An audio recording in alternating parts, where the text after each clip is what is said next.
हमें अपने आगे के कार्य विधि में शामिल करना चाहिए, वो बेझिझक होकर बताइए। एक अंतिम बात, ये तय किया गया था जिलों के साथ जो चर्चा हुई कि पंचायती राज के चुनाव में धनसुराज को पार्टी के तौर पर चुनाव लड़ाना चाहिए। इस पर सबसे ज्यादा चर्चा हुई है। 41 जिलों में चर्चा हुई।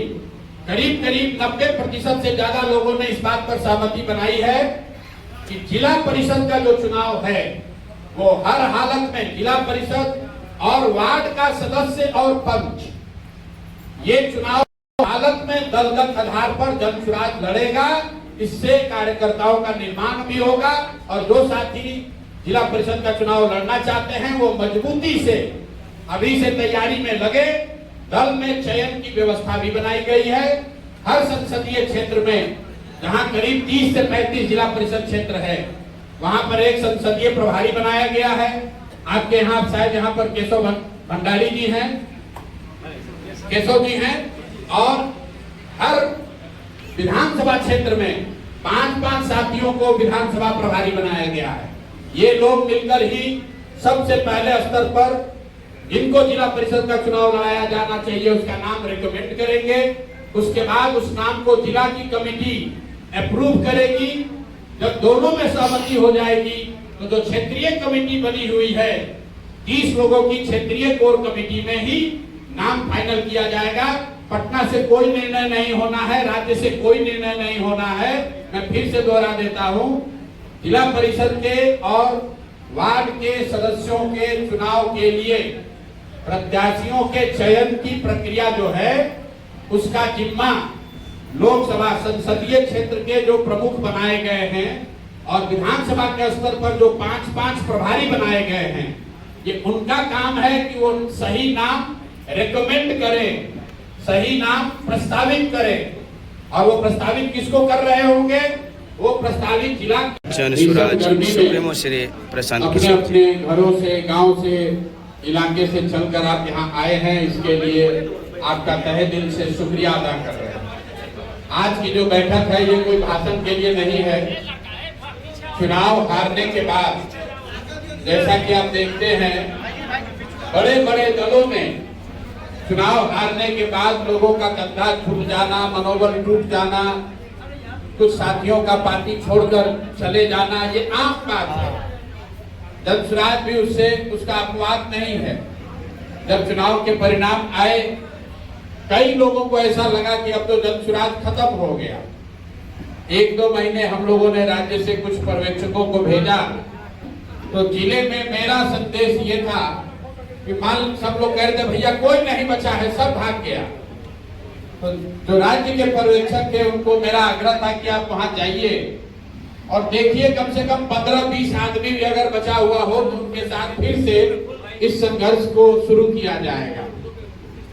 राज्य से पर्यवेक्षक आए, बहुत उत्साहजनक रिपोर्ट उन्होंने नहीं दिया क्योंकि चुनाव के बाद जो बैठकें बुलाई गई उसमें ज्यादातर जिलों में 50 से कम लोग ही आए।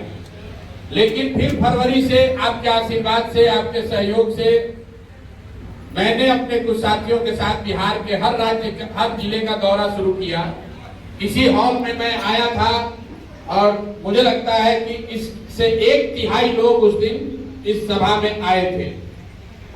और इसी के तरह करीब 40-41 जिले में जब हम गए हैं, लोगों से जो बात सुनी, लोगों ने अपना जो अनुभव बताया कि हम लोगों से कहाँ गलती हुई, उन सारी बातों को ध्यान में रख के आपके सामने जिस संकल्प को दोहराया था कि संगठन को फिर से पुनर्गठित किया जाएगा, आज उस कड़ी का एक पायदान है।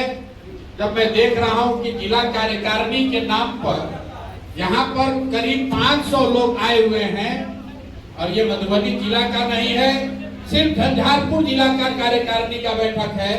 मैं इसलिए आपको कह रहा हूं, तमाम साथी जो धनसुराज से बहुत दिल से जुड़े हुए हैं उन्होंने भी फीडबैक दिया था कि भैया जिला का जब बैठक होता है तो उसमें 20-25 से ज्यादा आदमी नहीं आता है, क्योंकि जिन लोगों को जिम्मेवारी दी गई उनको भी कई जगहों पर पता नहीं था कि उनको क्या जिम्मेवारी दी गई।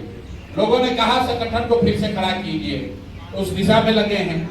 दूसरा, लोगों ने सुझाव दिया कि भैया जिसको भी जिम्मेवारी दीजिए उससे खुद मिलिए, उसको नियुक्ति पत्र दीजिए, वो अपने घर पे झंडा लगाए, वो अपने घर पर प्रचार प्रसार का काम करे, साथ ही उसको एक दूसरे को जाने, और सब सारे निर्णय पटना से न हो। इन्हीं बातों को ध्यान में रख के सबसे पहले क्षेत्रीय स्तर पर पूरे बिहार को 12 क्षेत्रीय हिस्सों में हम लोगों ने बांटा। तो जो आपका क्षेत्र है मिथिलांचल का, जिसमें दरभंगा, मधुबनी और झंझारपुर के 3 जिले हैं, क्षेत्रीय स्तर पर 30-35 लोगों का कोर कमेटी बनाया गया, जिसमें 12 साथियों को पदाधिकारी के तौर पर जिम्मेवारी दी गई। रत्नेश्वर ठाकुर जी को यहाँ जिला का क्षेत्र का प्रभारी बनाया गया। गुणानंद यादव जी को संगठन की जिम्मेवारी दी गई। वैसे ही कलाम साहब को युवा का अध्यक्ष बनाया गया। कुल 12 लोगों को जिम्मेवारी दी गई। नाम तो जिलों से ही आए हैं, पहले से जुड़े हुए साथी थे। फिर इन 12 लोगों के साथ मिलकर जिलों का एकल पद बनाया गया, और आपकी मदद से अब धीरे धीरे एकल पद करीब करीब प्रखंड के स्तर पर भी चिन्हित कर लिया गया है। आप में से कई साथी प्रखंड के एकल पद पदाधिकारी भी यहाँ आए हैं। मैं आप सबका भी हृदय से धन्यवाद कर रहा हूँ। प्रक्रिया शुरू हुई है, थोड़ा धीरज रखना पड़ेगा, लेकिन मैं आपको आश्वस्त कर रहा हूँ, गलती सबसे हो सकती है, हमसे भी बहुत गलती हुई होगी। जन स्वराज के विचार को बढ़ाने फैलाने के चक्कर में संगठन पर जितना ध्यान देना था वो नहीं दिया गया।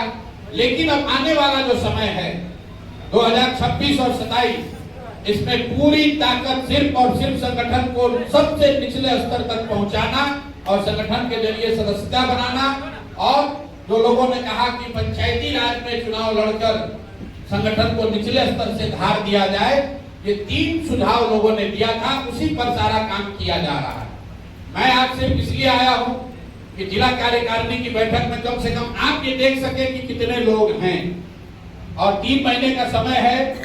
आपसे बस एक ही अनुरोध है, आप जो लोग भी पदाधिकारी बने हैं, बहुत बड़ा काम नहीं कीजिए, लेकिन जो आदमी भी पदाधिकारी बना है उसको किसी भी अन्य पार्टी के तरह पार्टी का सक्रिय सदस्य तो होना ही है।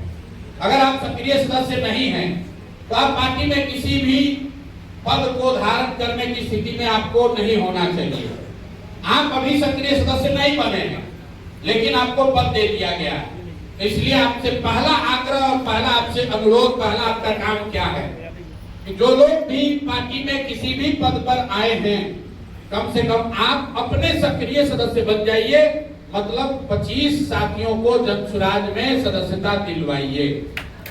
और सदस्यता दिलाने का जो पीछे का अनुभव रहा है कि रसीद लेकर गए, 20-25 लोगों से मिले, चाहे 10 रुपया लेकर या बिना पैसे के उनको चंदा काट दिया, उनको सदस्य बना दिया, वो सदस्य नहीं बनाना है। वैसे तो हम लोगों ने 1 करोड़ सदस्यों को बनाया था, लेकिन उतने लोगों ने वोट भी नहीं दिया।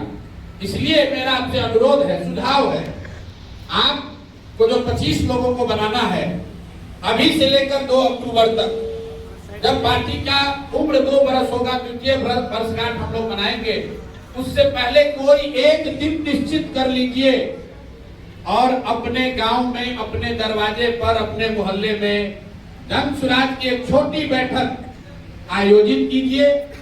जिला में या क्षेत्र के जो पदाधिकारी हैं, राज्य से महासचिव हैं, जो भी आपको अच्छा लगता हो, उसको उस बैठक में आमंत्रित कर लीजिए।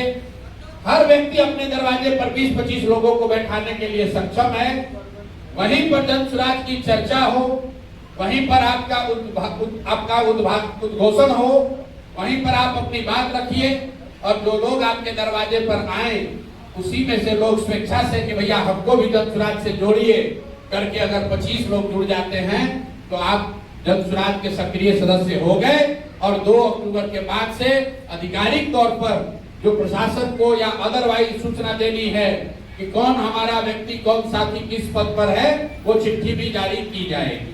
तो मेरा आपसे आग्रह ये है, अगले 3 महीना में कोई घबराहट नहीं है, अपने दरवाजे पर एक छोटी बैठक करके ही सदस्यता बनाइए।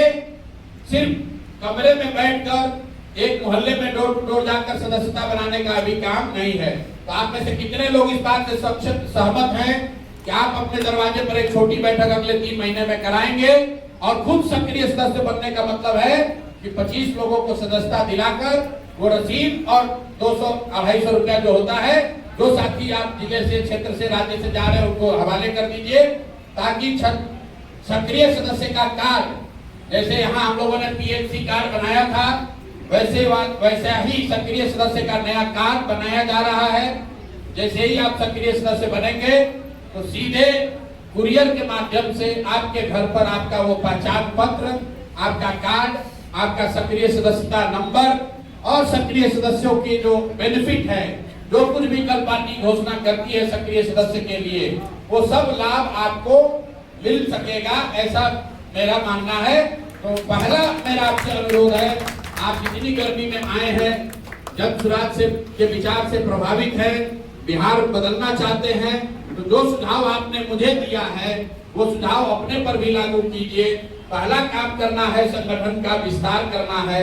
आप जिस पद पर आ गए, अब 25 लोगों को एक सभा करके सदस्य बनाइए। अगर 500 लोग कार्यकारिणी में हैं और आप 25-25 लोगों को भी जोड़िएगा, हम लोग 12,500 लोग हो जाएंगे, उससे बहुत ताकत बढ़ेगी। दूसरा आपको सुझाव ये है, मधुबनी में हम पैदल चले, 50-55 दिन जब पैदल चले, गांव में लोग जुड़े, गांव में लोगों ने बात सुनी, उनको अच्छा भी लगा, वो जन सुराज से जुड़कर कुछ करना भी चाहते थे। लेकिन आपने अपने भी अनुभव किया होगा और सुना भी होगा, लोग कहते हैं प्रशांत जी आए, उसके बाद हमको कोई पूछा ही नहीं, हमको किसी ने जिम्मेवारी नहीं दी, हम तो जन सुराज के लिए कुछ करना चाहते थे लेकिन किसी ने बताया नहीं। तो भाई, अब हर दिन तो हम पदयात्रा करके आपके गांव में नहीं आ सकते। ये तो प्रमाणित हो चुका है इस चुनाव में कि प्रशांत किशोर अगर 24 घंटा भी काम करे तो भी ये काफी नहीं है। कहीं न कहीं हर गांव में, मोहल्ले में, वार्ड में आपको भी प्रशांत किशोर बनकर जन सुराज का ध्वजवाहक बनना होगा, तभी बात बनेगी। तो जितने भी पदाधिकारी बन रहे हैं, आने वाले 2 हफ्ते में आपको 4 से 5 ऐसे साथियों का नाम नंबर हम लोग देंगे, जो व्यक्ति कभी न कभी जन सुराज से जुड़ा रहा है, जन सुराज से जुड़ा रहा है, पदयात्रा का हिस्सा था, या जन सुराज के विचार से प्रभावित था, या फोन करके सदस्य बना था, ऑनलाइन वीडियो देखकर जुड़ गया था, उसको किसी ने पूछा नहीं। तो आपसे मेरा आग्रह बस यह है कि अगले 3 महीने में कोई घबराहट नहीं है। 3 महीने में 5 ऐसे साथी जो हम जिन तक नहीं पहुंच पा रहे हैं, उनके यहाँ जाइए, उनके दरवाजे पर बैठिए, चाय पीजिए। जैसे आपने हमसे शिकायत पहले की थी कि हमको किसी ने नहीं पूछा, हमको शेखपुरा में धक्का दे दिया। संभव है कि उस 5 में कुछ लोग आपको ये शिकायत करें कि भैया जन सुराज के लिए हम काम कर रहे थे, हमको कोई पूछा नहीं, मीटिंग में गए हमको बोलने नहीं दिया, हमको मंच पर नहीं बैठाया, हमको कोई पद नहीं दिया। इस तरह के शिकवा शिकायत हो सकता है, लेकिन उन 5 लोगों की शिकवा शिकायत को सुनने की जिम्मेवारी आप मेरी ओर से उठाए। मेरा विश्वास है कि उस 5 में से, जैसे आज यहाँ की संख्या जुटी है, अगर आप थोड़ा सा ईमानदारी से प्रयास करेंगे तो उस 5 में से 2, 3, 4 लोग फिर से वापस जन सुराज में आकर सक्रिय हो जाएंगे। तो भैया 3 महीना में 5 आदमी को जोड़ना है, ये हम लोग कर पाएंगे कि नहीं कर पाएंगे? हाथ हो जाएगा ना? बिल्कुल बिल्कुल। तीसरी बात जो लोगों ने सुझाव दिया, भैया हम लोग जाते हैं, आपसे मुलाकात नहीं होती है। शेखपुरा में गए, टिकट के लिए गए, मिलने गए, 3 दिन वहां खड़े रहे, गेट से भगा दिया, आपका आदमी नहीं मिलने दिया। तो हमने पहले भी घोषणा की थी और मुन्ना जी ने भी आपको बताया, हमने तय किया है कि अब हम